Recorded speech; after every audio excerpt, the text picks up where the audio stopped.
attacks on religious liberty grow on college campuses in the post-Trump era, a school's police department is shifting all its focus to diversity and inclusion. Feel like there might be some better things to focus on. And in our top story of the week, a university brings back segregation. So much for progressive. I'm Addison Smith. This is the Campus Countdown.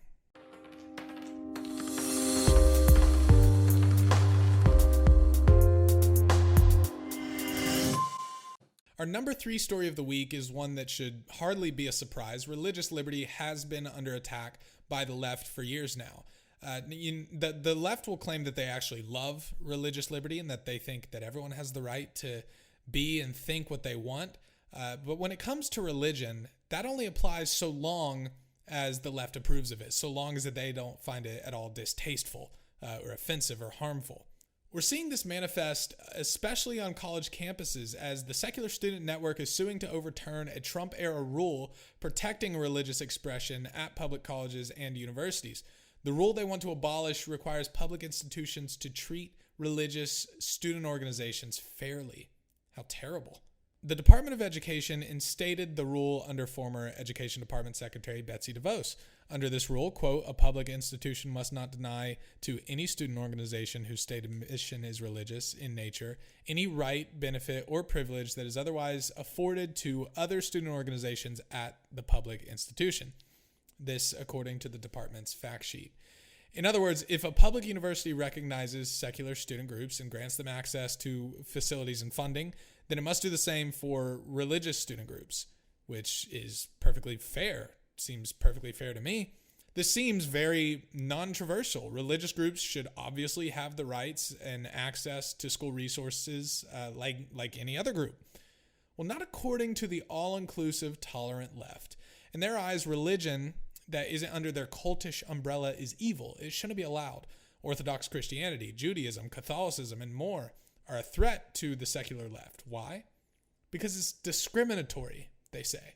Quote, the Secular Student Alliance says that the rule would force students, particularly LGBTQ students, to have some of their student fees go to clubs where they say they are not welcome or where they are actively discriminated against.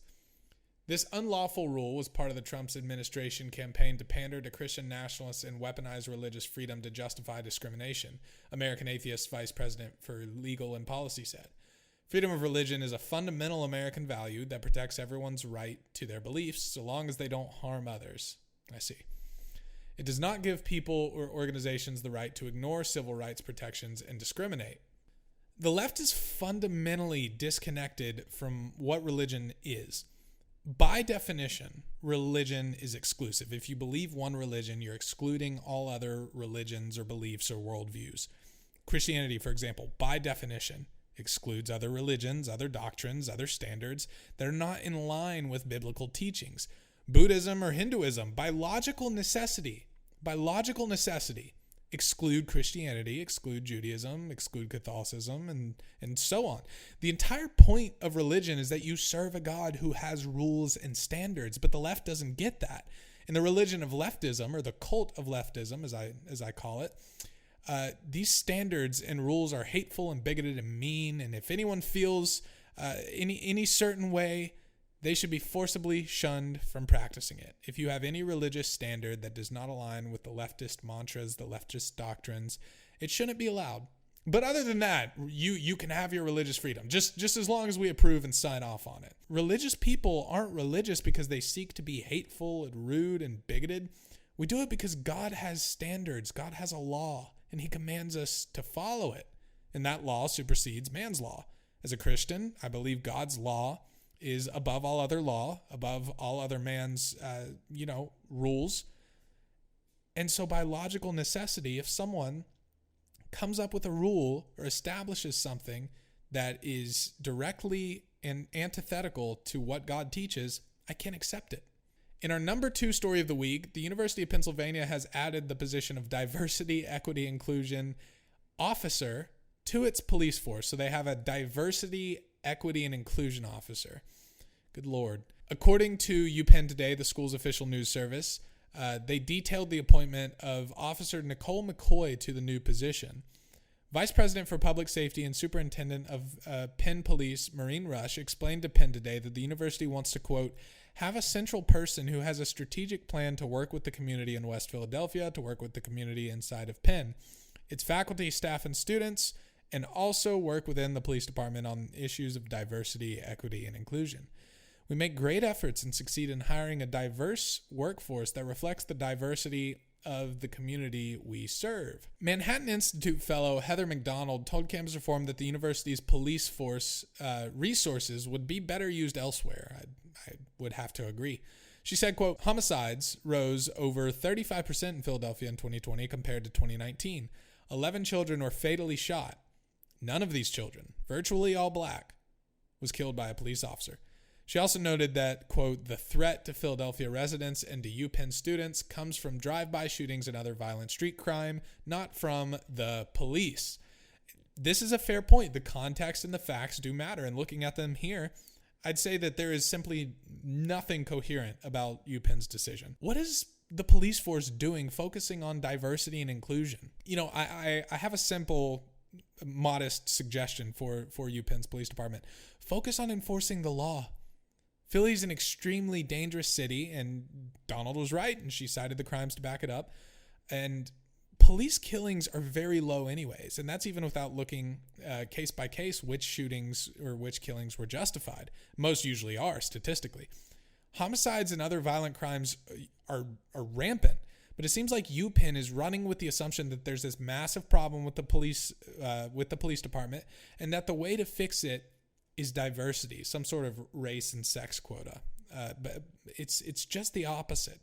There's not a problem with the police force. There's a problem with crime, and enforcing the law is going to fix it.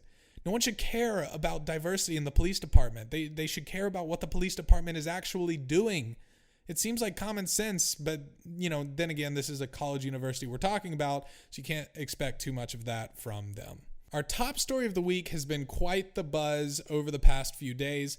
Columbia University, in an attempt to be diverse and inclusive of all races, ethnicities, and income earners, is segregating graduation based on races, ethnicities, and income earners.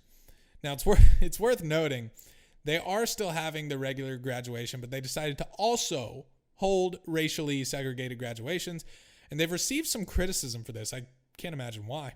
Campus Reform has the report, quote, Columbia University in New York City will host 6 virtual graduation ceremonies segregated by race, sexual orientation, and socioeconomic status, in addition to its main commencement ceremonies for all students, in order to, quote, provide a more intimate setting for students who self-identify in a variety of ways.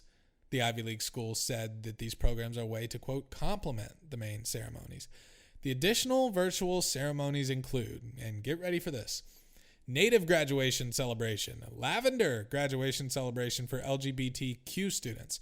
I don't even know what lavender is supposed to be in relation to that. But anyways, Asian graduation celebration, first generation and low income student graduation celebration, Latinx graduation celebration, and Black graduation celebration. Senator Tom Cotton, I think, put this pretty well. He called it the end point of critical race theory, segregation. He's right.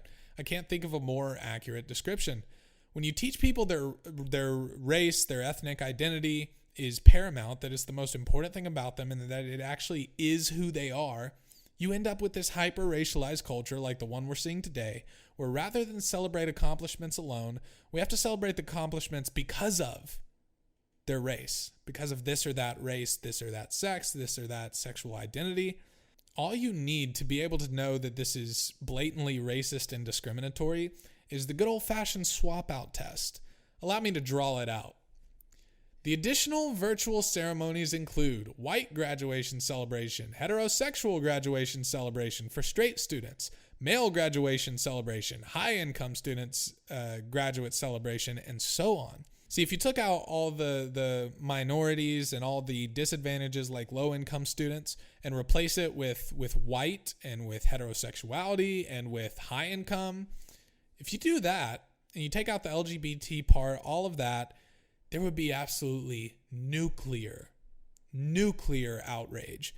And the school would probably be burnt to the ground by morning, if we're just being honest. It's been obvious for a very long time that the left doesn't actually care about racism. And I've said this plenty of times. They are actually the racist ones. And this is a prime example of that. Anytime two races can be interchanged and the left only finds one of them as shocking and horrific, that's a good sign that both of those things are actually shocking and horrific. So, great job, Columbia. Very, very woke, very cool, bringing back segregation and pioneering progress. Awesome stuff, guys. Well done. That will conclude this week's episode of the Campus Countdown. Thank you for watching. If you haven't already, make sure you're following us at Campus Reform on Facebook, Instagram, and Twitter. If you're watching this on YouTube, obviously like, subscribe, leave a comment, hit that notification bell, the whole 9 yards. We'll see you next week.